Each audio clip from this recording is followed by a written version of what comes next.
Gus Yahya, PBNU menginginkan seharusnya agama itu justru menjadi solusi, menjadi sumber daripada solusi global. Cuman ini kan tidak mudah karena prakteknya memang kenyataannya begitu. Sekarang kita tahu ada problem di mana, di India kah, di Palestina kah, ya termasuk di Indonesia banyak sekali problem yang menyangkut agama. Nah ini kan problem serius ini, problem yang amat serius bahkan bisa dibilang ya. Ada sebuah negara besar, salah satu negara terbesar di dunia yang partai pemenangnya adalah partai yang berbasis agama, dan kemudian dalam praktik kekuasaannya saya kira menerapkan praktek-praktek kekuasaan yang intoleran ya, yang bercorak kekerasan, yang melakukan diskriminasi kepada minoritas termasuk muslim, mungkin salah satu yang terbesar. Nah, ini kan ingin dicarikan solusi. Apakah cara model India seperti ini merupakan sebuah solusi agama untuk peradaban dunia? Atau justru sebaliknya, India harus melakukan proses transformasi sehingga agama tetap menjadi bagian penting dari kehidupan berbangsa dan bernegara, tapi dengan format yang lebih soft, yang lebih damai, yang lebih pluralis, kira-kira begitu.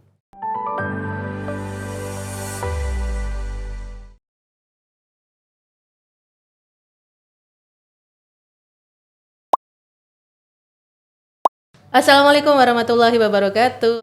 Baik pemirsa podcast NU dimanapun berada, kita masih dalam rangkaian untuk mengetahui bagaimana persiapan Religion 20 di sekitar kita, di depan saya tepatnya sudah ada Mas Najib Aska. Siap. Jadi karena ini podcast NU, jadi harus benar-benar dipanggil Mas gitu ya. Mas, jelasin dulu Siap. dong ke kita, kenalkan. Mas Aska, Mas Aska atau Mas Najib? Apa saja boleh, yang nyaman saja. Yang nyaman ya, kayaknya anak Mas Aska ya. Boleh, boleh. Mas Aska mau memperkenalkan dulu ke pemirsa agar lebih akrab. Jadi kami minta Mas Aska memperkenalkan diri dulu. Perkenalkan saya Najib Aska atau lengkapnya Muhammad Najib Aska. Saya sehari-hari dosen sosiologi di Universitas Gadjah Mada. Di PBNU saya juga menjabat sebagai wakil sekjen PBNU. Lalu khusus untuk R20 atau R20 saya diminta menjadi spokesperson atau juru bicara atau juru bibir. Wow, ini luar biasa. Di Universitas Gadjah Mada? Ya, betul. Ngampu matkul apa? Saya fokus area minat saya seputar sosiologi agama, sosiologi politik, sosiologi konflik dan perdamaian, plus gerakan sosial. Kira-kira itu tema-tema yang beririsan dengan isu itu. Politik, agama, konflik, perdamaian, gerakan sosial. Dan itu benar-benar ada di rencana Religion 20? Kira-kira begitu. Oke. Untuk keseharian Bapak lebih dominan di Jakarta atau di Jogja, Pak? Di Jogja dong. Saya di Jogja sejak tahun 86 ya. Saya mulai kuliah di UGM 87. Meskipun saya memang pernah punya cerita, pernah fase bekerja di Jakarta. Saya ketika saya mahasiswa itu 87, selesai 96. Jadi 9 tahun ini periode yang panjang, tapi di tengah periode itu saya 3 tahun di Jakarta. Saya bekerja sebagai jurnalis di Jakarta. Dulu saya pernah bekerja di jurnalis namanya tabloid Detik yang beredar pada tahun 94 zaman Soeharto. Saya bareng dengan Gus Sekjen, Gus Ipul bekerja di situ. Cak Imin juga pernah bekerja di situ bareng kami. Iya. Terus tapi kemudian itu beredar, saya kembali ke kampus. Lalu sampai sekarang saya tersesat menjadi dosen. Tersesat ya Pak ya? Karena tidak ada dalam rencana awal sebenarnya. Jadi kalau dilihat dari sejarah pengalamannya tidak sebanding dengan visualnya. Saya kira masih umur 38, 40 tahun begitu. Waduh, ini penghinaan atau fitnah atau apa ini? Enggak, masih terlihat muda. Makasih. Masih semangatnya juga masih semangat Siap, muda sekali. kalau itu ya. Mas, untuk R20 ini, Religion 20 kan sudah beberapa minggu dan beberapa hari lagi. Betul. Kalau misalnya dalam persiapan ini kan banyak banget ya, apa ketidaksepakatan, kesepakatan dan lain-lainnya. Jadi untuk forum internasional sendiri yang didesain untuk para petinggi, pemuka agama di negara masing-masing. Ini kan rencana kegiatan yang digagas oleh NU itu sendiri. Betul. Jadi dikenal dengan Religion of 20. Betul. Itu dasarnya apa? Oke. Dasarnya kira-kira begini. Jadi acara ini kan memang menempel atau istilah Gus Yahya kemarin tuh nebeng dengan G20. Ya, jadi tahun ini kebetulan Indonesia itu memegang presidensi G20 ya, Government 20 itu acara tahunan 20 pemerintah terbesar di dunia secara ekonomi, paling enggak hitungannya itu diacarakan acara tahunan. Nah, tahun ini kebetulan di Indonesia dan pemerintah Indonesia memegang presidensinya. Nah, mulai tahun ini itu kemudian Nahdlatul Ulama mengusulkan ada acara tambahan bersamaan atau berkaitan dengan G20 itu yang kemudian dinamai R20 tersebut ya, jadi Religion of 20 itu tadi, di mana kalau G20 itu fokus utamanya mengenai isu-isu ekonomi. Iya. Isu ekonomi, sedikit politik dan sosial kira-kira, tapi ekonomi menjadi utama. Nah, kalau R20 itu kan fokusnya mengenai agama. Jadi memang kita atau Gus Yahya awalnya waktu itu Ketua Umum PBNU mengusulkan memanfaatkan momentum G20 untuk membuat forum pemimpin-pemimpin agama sedunia untuk berkumpul untuk merembuk problem-problem berkaitan langsung dengan agama. Nah, bagaimana kenapa itu perlu? Karena memang selama ini prakteknya, kenyataannya agama itu memang masih menjadi problem dalam kehidupan kita di dunia fana ini. Kira-kira begitu. Gus Yahya, PBNU menginginkan seharusnya agama itu justru menjadi solusi, menjadi sumber daripada solusi global. Cuman ini kan tidak mudah karena prakteknya memang kenyataannya begitu. Sekarang kita tahu ada problem di mana, di India kah, di Palestina kah, ya termasuk di Indonesia banyak sekali problem yang menyangkut agama. Agama menjadi sumber persoalan kalau tidak menjadi bagian dari persoalannya. Itu yang ingin dirubah, ingin ditransformasikan. Bagaimana agar agama itu berkontribusi menjadi bagian dari solusi dunia, bukannya menjadi masalah. Nah, alhamdulillah Presiden Jokowi merespon sangat positif ide itu, sehingga tahun ini acara itu berlangsung dan bahkan acara ini langsung diakui menjadi engagement event, ya, official engagement event. Ini makom yang tinggi nih. Jadi di G20 itu ada yang lain namanya side event, jadi acara yang di sisi-sisinya nyambung lah, kira-kira di samping-sampingnya. Rangkaiannya. Ya, rangkaian. Kalau engagement itu lebih nyambung ke utama, melekat, kira-kira begitu ya. Bahkan timingnya kebetulan kan juga dekat. Ya, kalau G20 itu 15-16 November, R20 2 dan 3 November, sama tempat-tempatnya di Bali. Jadi ini memang agenda penting yang saya kira memang dibutuhkan oleh dunia hari-hari ini. Bagaimana mentransformasikan agama dari persoalan menjadi bagian dari penyelesaian. Nah, itu yang kemudian alhamdulillah disetujui oleh Presiden Jokowi dan akan menjadi agenda tahunan karena ini mengikuti di G20. Jadi kalau tahun ini presidensinya di tangan Indonesia, tahun depan kan India. Ini India akan menjadi bagian dari R20 dan partisipan dari India kira-kira sudah sepakat untuk menggelar R20 di India tahun depan.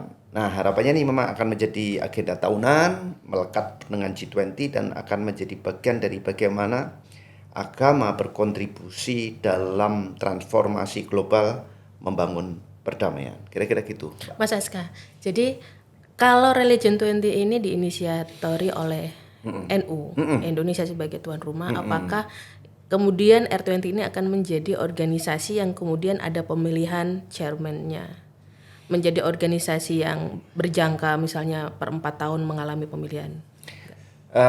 Hingga saat ini tidak ada, belum ada mengarah ke sana. Jadi yang terjadi sekarang adalah ini sebuah forum, katakanlah Religion 20 Forum, kira-kira gitu ya. yang akan berlangsung tahunan yang chairnya adalah sekaligus inisiatornya. Jadi sekarang ini kan memang inisiatornya Gus Yahya menjadi chairnya. Khusus untuk tahun ini Indonesia atau Nahdlatul Ulama menggandeng Robitoh Alam Islami atau World Muslim League untuk menjadi co-host. Jadi pelaksanaan ini memang seperti bisa dilihat di logo ya. Ada logo selain R20, ada logo NU, ada logo Robitoh Alam Islami yang sebagai co-host. Dan sekaligus kemudian sekjen dari Robitoh Alam Islami, Dr. Al-Isa itu menjadi co-chairman untuk kali ini. Jadi nanti kira-kira akan melekat dengan seperti itu. Jadi nanti di India kira-kira nanti chairnya dari India, mungkin begitu ya. Saya akan tetap mungkin menjadi bagian dari itu dan seterusnya. Jadi itu yang akan berlangsung. Tapi memang satu hal lagi mungkin saya perlu sampaikan. Jadi selain R20 forum yang berlangsung tahunan itu, yang melekat dengan yang engage dengan G20 itu, R20 juga memiliki sekretariat permanen. Ya. Nah, jadi sekretariat permanen jadi satu sekretariat, satu kantor, satu lembaga yang akan menjadi pengelola R20 itu.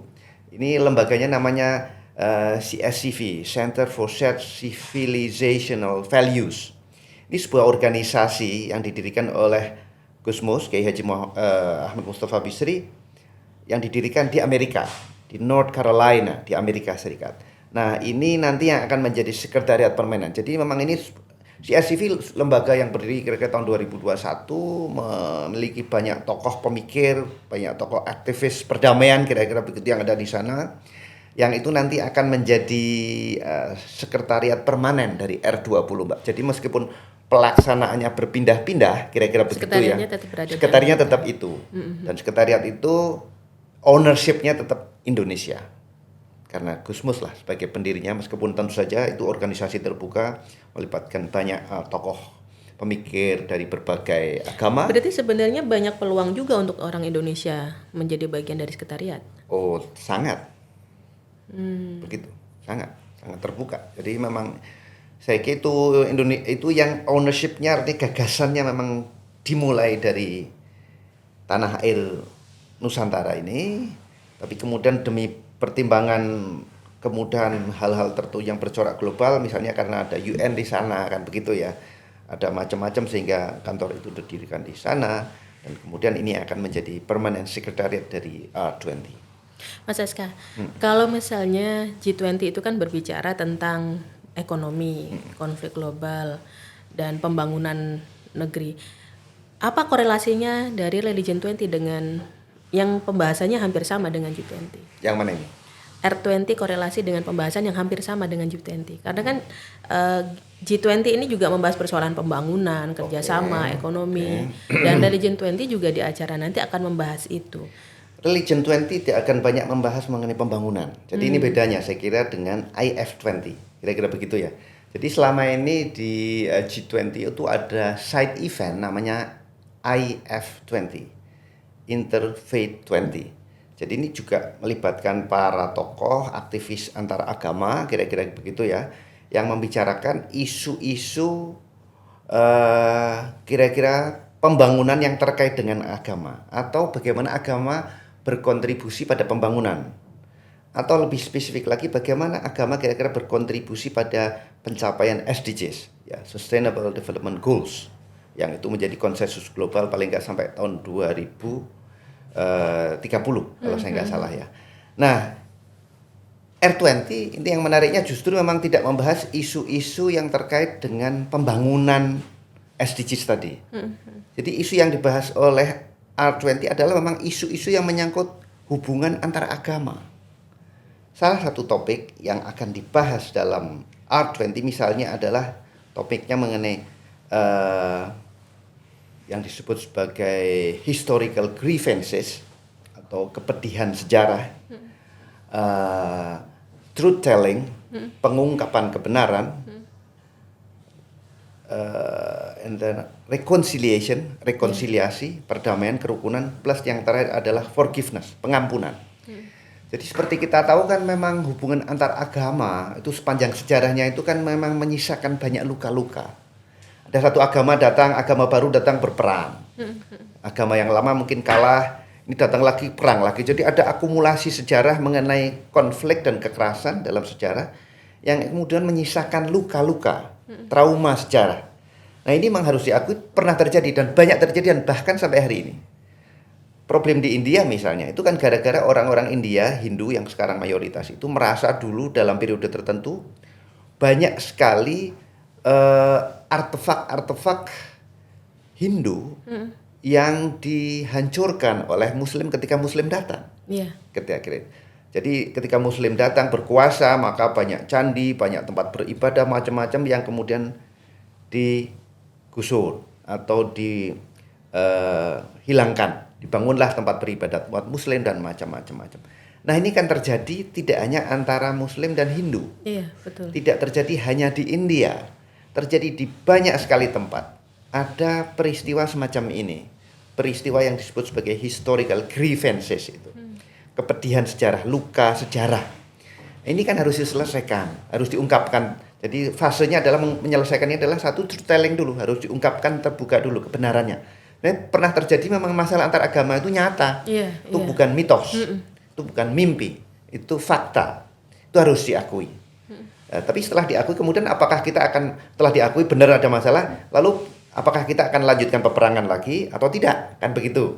Apakah masih menyimpan dendam masalah? Nah, karena itu, apakah masih dendam? Kalau masih dendam, oke. Kalau kita ingin membangun perdamaian, berarti kan kita harus membangun nilai-nilai baru untuk perdamaian. Betul. Kita tidak boleh mewariskan, melestarikan dendam, kebencian, sisa masa lalu. Nah, ini justru memang R20 ini mengajak para pemimpin agama untuk satu berpikir mengenai refleksi apa yang pernah terjadi di masa lalu terkait dengan hubungan-hubungan antar agama. Setelah itu lalu kemudian menyepakati kira-kira nilai-nilai apa ya yang bisa disumbangkan oleh agama dan peradaban-peradaban besar itu bagi perdamaian dunia. Apakah memang agama hanya bisa berkontribusi untuk perang dan konflik seperti yang pernah terjadi, atau sebenarnya dia punya peranan potensi yang lain, punya kapasitas yang lain untuk membangun perdamaian. Itu yang ingin diajak, salah satu temanya kemudian di situ. Setelah membincangkan masa lalu yang penuh luka itu, tapi kemudian diajak untuk bergerak ke depan untuk melakukan rekonsiliasi dan pengampunan. Setelah itu lalu dipikirkan apa kira-kira yang bisa dikontribusikan oleh dunia untuk membangun peradaban baru yang damai, yang lebih berkeadilan. Berarti itu lebih kepada penawaran ya kepada delegasi ya? Kira-kira begitu. Jadi ini memang sebuah ruang kira-kira dialog yang jujur, dialog yang terbuka.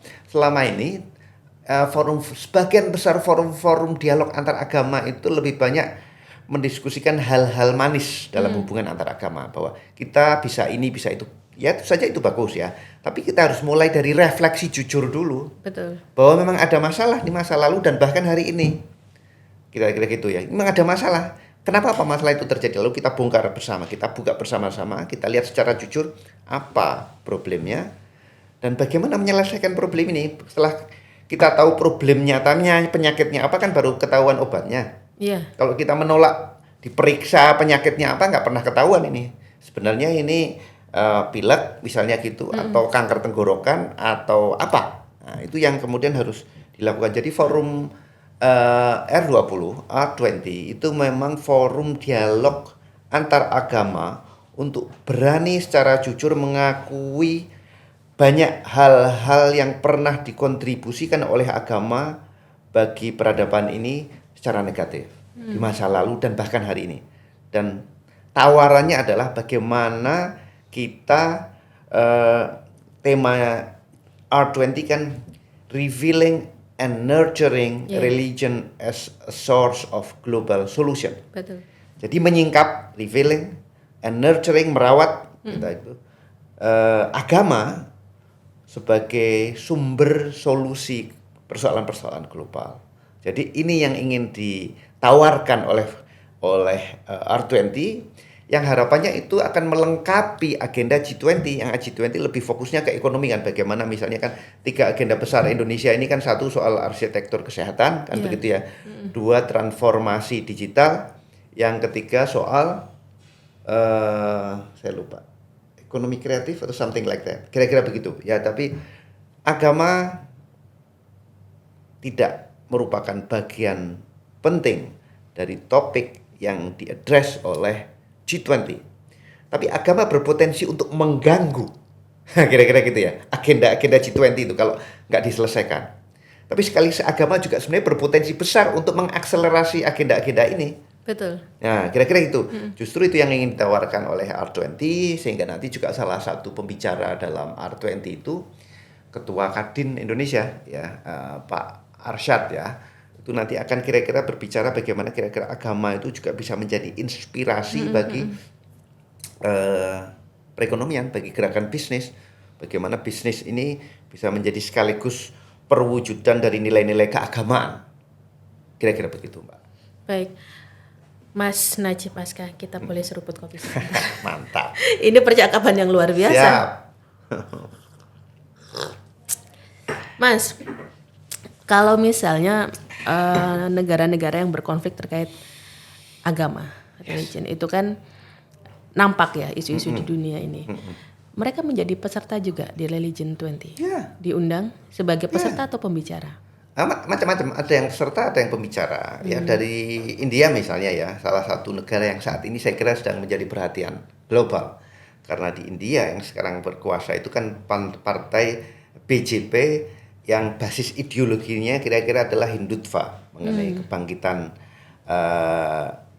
India yang Hindu, bukan India yang sekuler. Kan BJP ini basis sosial namanya RSS. Ini lembaga organisasi yang dulu didirikan ketika India hadir, dan India hadir kan didirikan seperti negara sekuler. Ya mungkin mirip-mirip negara Pancasila sebenarnya. Nah, RSS ini termasuk negara organisasi yang menolak India sekuler. Menolak gampangannya NKRI. Mereka inginnya NKRI Islam atau negara Islam atau negara Hindu kalau mereka kan. Negara ya, Hindu, ya, oke. negara Hindu.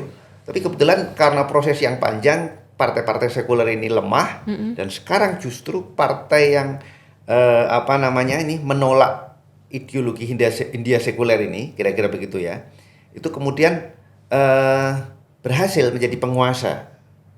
Nah, sehingga kemudian yang terjadi adalah sekarang catatan yang muncul terhadap pemerintahan India, dan ini dari lembaga-lembaga internasional yang kredibel saya kira, memang terjadi intoleransi, ya, terjadi bahkan persekusi terhadap kelompok-kelompok minoritas di India oleh kelompok-kelompok utama Hindu yang sebagian berafiliasi kepada negara atau sebagai partai penguasa sekarang.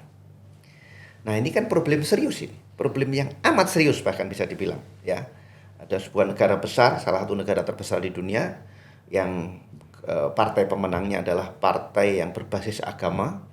Dan kemudian dalam praktik kekuasaannya saya kira menerapkan praktek-praktek kekuasaan yang intoleran, ya, yang bercorak kekerasan, yang melakukan diskriminasi kepada minoritas, termasuk Muslim, mungkin salah satu yang terbesar. Nah, ini kan ingin dicarikan solusi. Apakah cara model India seperti ini merupakan sebuah solusi agama untuk peradaban dunia? Atau justru sebaliknya, India harus melakukan proses transformasi sehingga agama tetap menjadi bagian penting dari kehidupan berbangsa dan bernegara, tapi dengan format yang lebih soft, yang lebih damai, yang lebih pluralis, kira-kira begitu. Nah, sebenarnya Indonesia termasuk Nahdlatul Ulama ingin menawarkan itu, Indonesia sebagai pola yang lain, sebagai inspirasi yang lain. Oh, agama itu bisa menjadi bagian penting dari kehidupan keagamaan, tapi sekaligus pluralis, tapi sekaligus peaceful. Indonesia sudah membuktikan itu, ya, dengan Pancasila, dengan kehidupan beragama kita sampai hari-hari ini, yang secara umum sekali lagi ya, selain itu saja ada masalah-masalah kecil di berbagai tempat yang memang masih merefleksikan intoleransi, ya, masih merefleksikan sikap-sikap diskriminatif dan bahkan kekerasan terhadap minoritas di Indonesia. Tapi secara umum sebenarnya Indonesia sudah membangun formula-formula penting bagaimana relasi antara agama dan negara dalam format yang lebih kira-kira inklusif, akomodatif, pluralis kira-kira gitu ya, yang dimana kemanusiaan menjadi prinsip utama di situ dan keberbagian sebagai satu kekuatan, sebagai satu kekayaan. Jadi dialog-dialog sensitif seperti ini Mbak yang ingin dilakukan dalam R20. Jadi dialog-dialog sensitif mengenai prakteknya agama itu saat ini menjadi masalah dalam peradaban. Kita ingin mengajak para pemimpin-pemimpin agama untuk memikirkan bagaimana caranya agama melakukan transformasi sehingga agama justru menjadi bagian dari kekuatan konstruktif dan produktif dalam membangun perdamaian. Mas, sebelum mengundang India sebagai pemateri, apakah NU berpikir akan kemungkinan terjadi ketersinggungan ketika India menyampaikan story konflik yang ada di India? Karena kan ini konfliknya dengan Muslim ya. Betul. Kemudian di forum nanti kan akan banyak peserta yang juga Muslim sebagai pembicara. Betul. Apakah sudah dihipotesiskan kemungkinan itu terjadi, ketersinggungan misalnya? Tentu saja sudah dan sudah diantisipasi. Artinya R20 sebagai sebuah pertemuan puncak ya, summit ya, R20 summit ini tentu saja kan sebenarnya merupakan bagian dari proses diskusi yang panjang. Ini kan bukan proses yang tiba-tiba. Betul. Bukan sesuatu yang ujuk-ujuk terjadi. Ini ada proses-proses pendahuluan yang sudah dilakukan oleh Gus Yahya, oleh Nahdlatul Ulama, oleh para pemimpin agama yang hadir dalam R20 itu sebenarnya sudah melakukan diskusi-diskusi awal sebelumnya. Yang kira-kira ada kesepakatan awal, kesepakatan besar kira-kira memang kita harus melakukan dialog untuk itu. Ya, dialog adalah satu-satunya cara untuk menyelesaikan masalah dan membangun perdamaian. Bukan perang, bukan konflik, dialog. Nah, tentu saja sudah dilakukan diskusi-diskusi awal, dialog-dialog awal yang intinya kita tentu saja mengirimkan pesan kepada teman-teman kita di India, teman-teman kita di Arab Saudi, teman-teman kita di mana saja ya, di Eropa, di Amerika, bahwa ini forum antar agama yang berkehendak, yang berkeinginan mencari solusi bagi problem-problem global yang menyangkut agama. Jadi sudah ada Pak, sudah ada antisipasi lah, insya Allah ya, semoga antisipasi yang benar dan langkah-langkah preventifnya saya kira cukup efektif sehingga yang terjadi adalah betul-betul R20 bisa menjadi forum diskusi dialog yang sangat produktif. Ya, di mana ini para pemimpin agama betul-betul saya kira menemukan kearifannya untuk saling belajar, untuk merumuskan nilai-nilai bersama yang bisa disepakati sebagai basis untuk membangun perdamaian dunia yang berkeadilan. Karena ini agenda besar, melibatkan banyak negara. Betul. Sejauh mana keterlibatan media untuk mempublish kegiatan Religion 20 ini? Tentu sangat penting ya, karena apalagi di era sekarang ya, artinya pesan apapun jika itu tidak bergaung, tidak bergema di ruang publik, apalagi termasuk digital, saya kira ya kita akan tidak dihitung atau tidak didengar.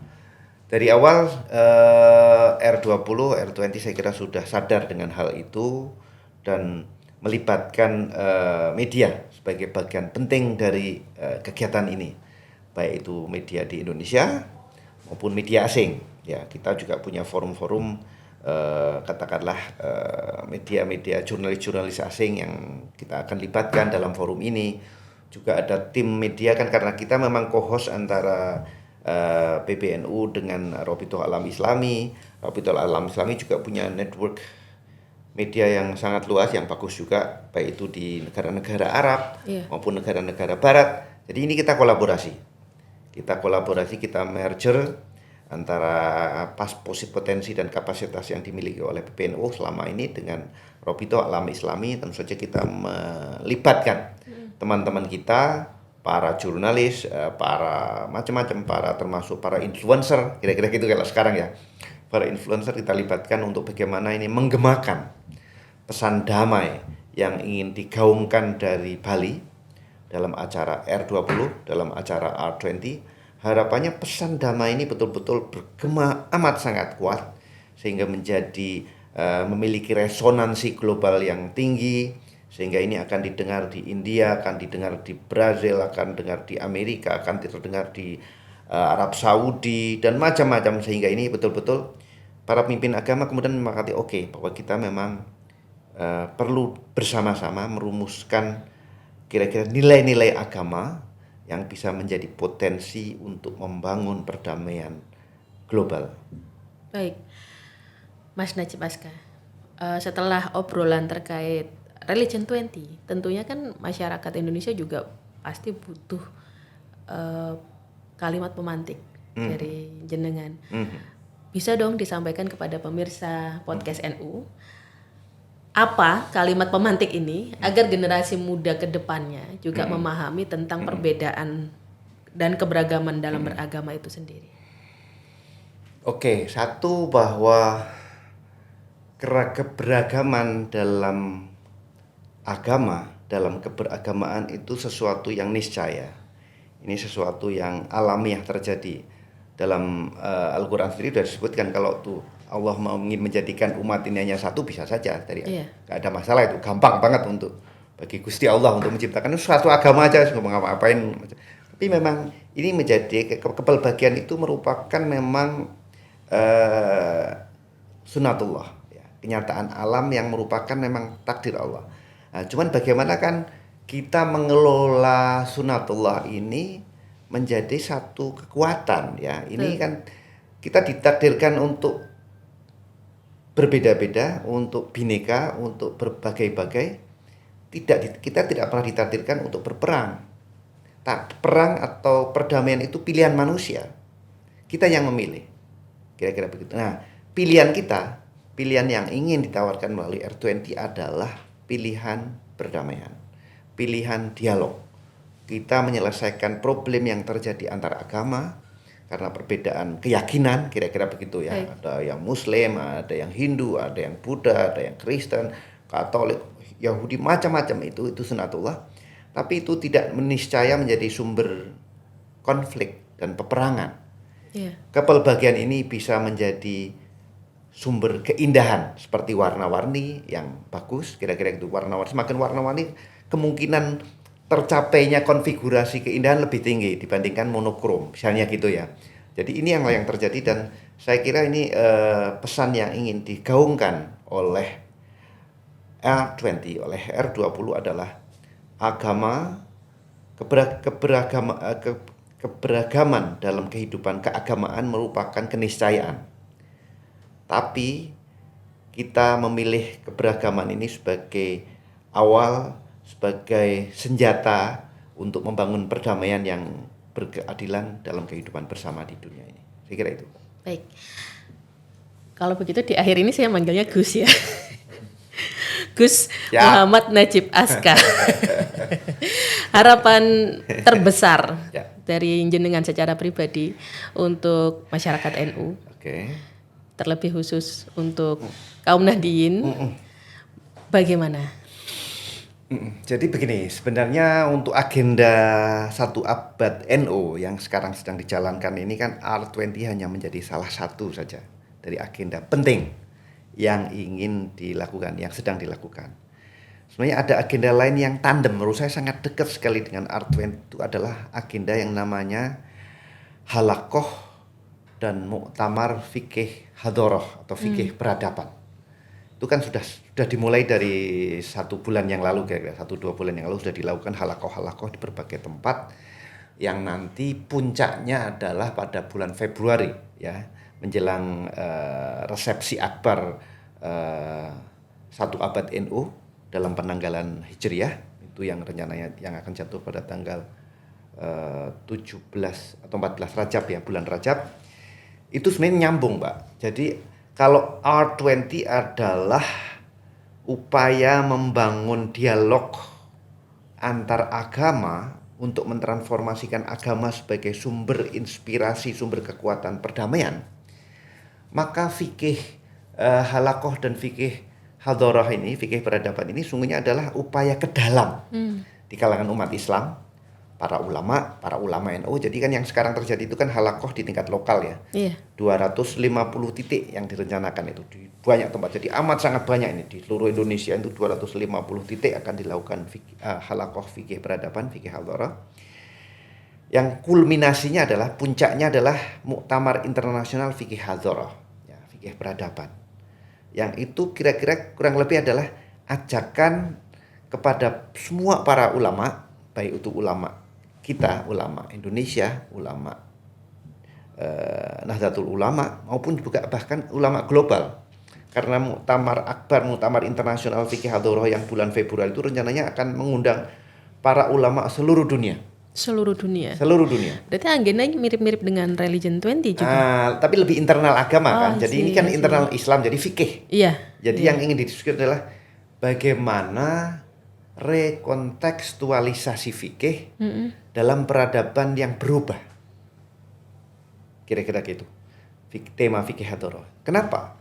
Karena sebagian besar dari teks-teks fikih yang digunakan umat Islam hari ini, termasuk umat Islam di Indonesia, adalah teks-teks fikih, kitab-kitab fikih, kanon-kanon fikih, kitab-kitab karya-karya ulama yang dahsyat pada zaman pertengahan, ya, pada periode yang berbeda dengan peradaban hari ini, yang dimana struktur global ini berbasiskan atas konsep yang namanya negara bangsa, nation state. Sebagian besar kitab-kitab fikih itu diproduksi, dibuat ketika dalam struktur kekhalifahan Utsmaniyah, Khilafah Ottoman. Ya. Itu asumsinya adalah waktu itu ada kekuasaan kesultanan yang bersifat tunggal.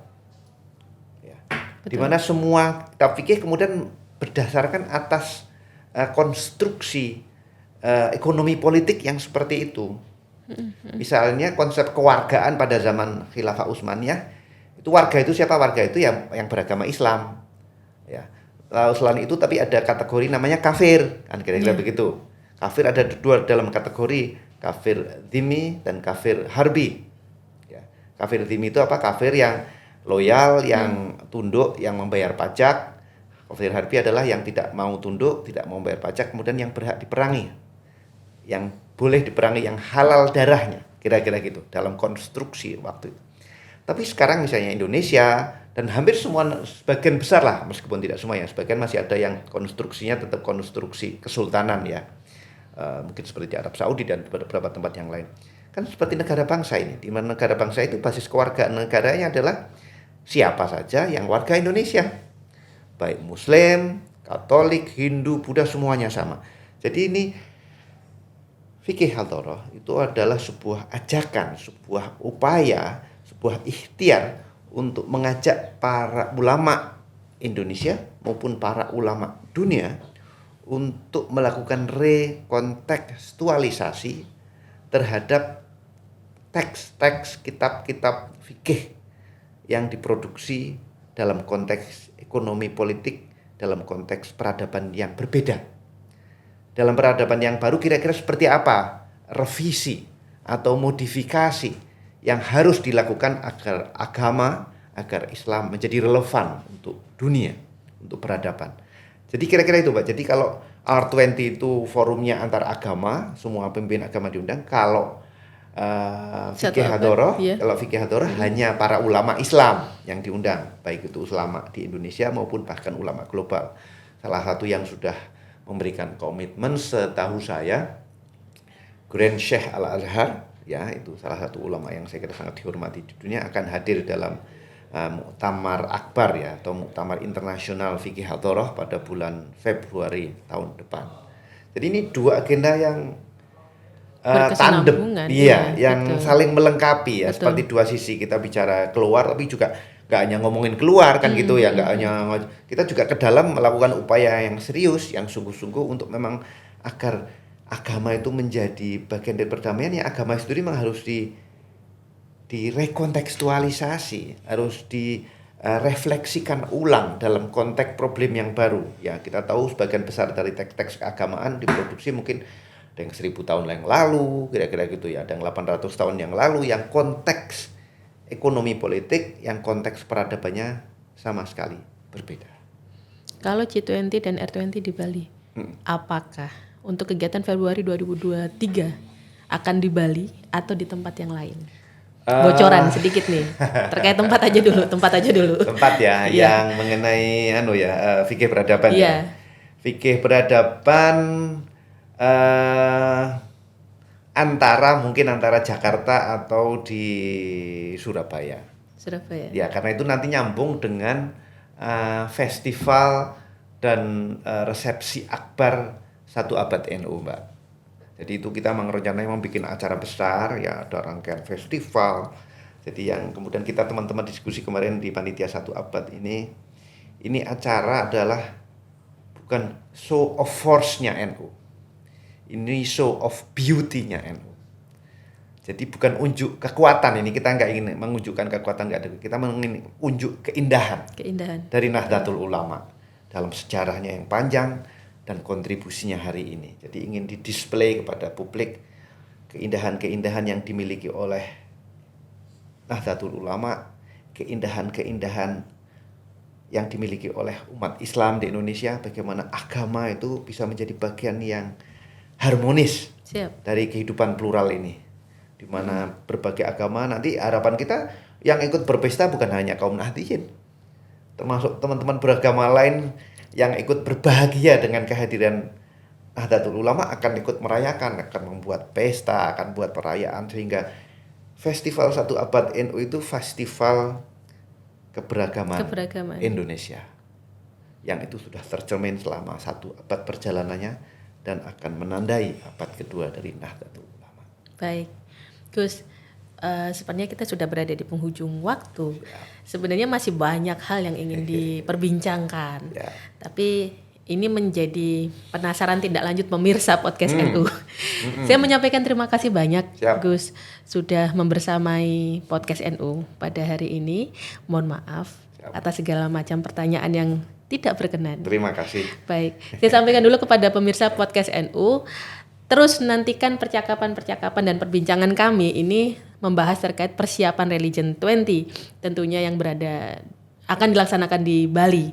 Bagi pemirsa podcast NU yang berada di Bali dan sekitarnya bisa disaksikan secara umum ya, Gus? Rencananya akan di-broadcast. Jadi itu akan semua orang bisa mengikuti dari mana saja. Baik, siap-siap tanggalnya. Coming soon dulu berarti kan. Di tanggal 2 dan tanggal 3 itu pasti. Ya. Kemudian broadcastnya di tanggal berapa? Belum pasti. Mungkin langsung. Bisa jadi online. Oke, bisa jadi live. Baik.